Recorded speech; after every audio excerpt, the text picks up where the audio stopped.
Alerte mignonnerie au parc Zoo du Reynou.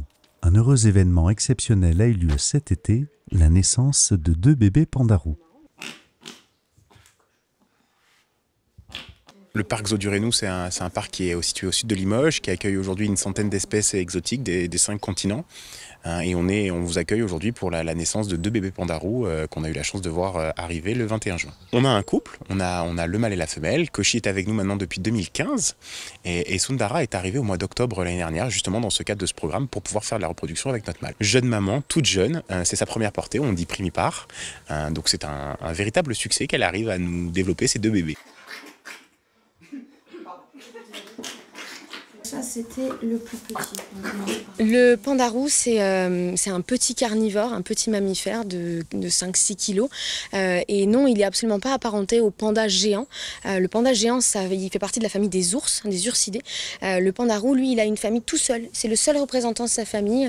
Donc vraiment un arbre généalogique qui est complètement différent du panda géant qu'on connaît aussi. C'est un petit carnivore de quelques kilos qui est arboricole. Donc il va vivre essentiellement dans les arbres. Il vit dans les hauts sommets de l'Himalaya, donc en Asie. On caractérise de carnivore, mais finalement, en fait, il va manger 95% du temps du bambou.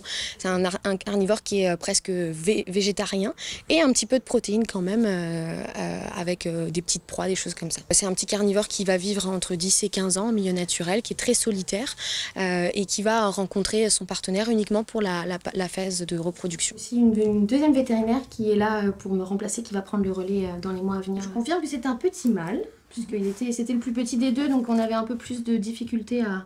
Les petits pandarous, ils vont être éduqués par la maman pendant leur première année de vie à peu près.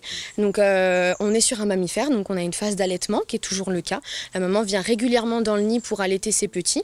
Et puis après, il va y avoir la phase de diversification alimentaire. Ils vont commencer à manger le bambou qu'on distribue à maman et ça va devenir leur alimentation principale. Ils vont commencer à évoluer dans les jours, semaines à venir dans l'enclos, commencer à apprendre à grimper comme maman en haut des arbres et ça pendant toute leur première année. On en a eu 2, donc on risque d'observer aussi des phases de jeu. Ça va être de l'apprentissage, de la communication entre pandarous, dire je vais bien, je suis content et des fois des chamailleries. Donc on risque d'observer ça. C'est aussi une chance du coup le fait d'en avoir 2. Donc on pourra observer ces comportements-là. La maman sera toujours là pour vérifier que eux aillent bien et à peu près aux alentours de 1 an et demi, il sera temps pour eux, comme en milieu naturel, de quitter la zone familiale et d'aller sur un nouveau territoire. Et donc c'est ce qui se passera. Le coordinateur à ce moment-là, lui aura une idée globale de la situation de la population européenne et nous recommandera du coup des transferts de ces 2 individus qui partiront dans d'autres parcs.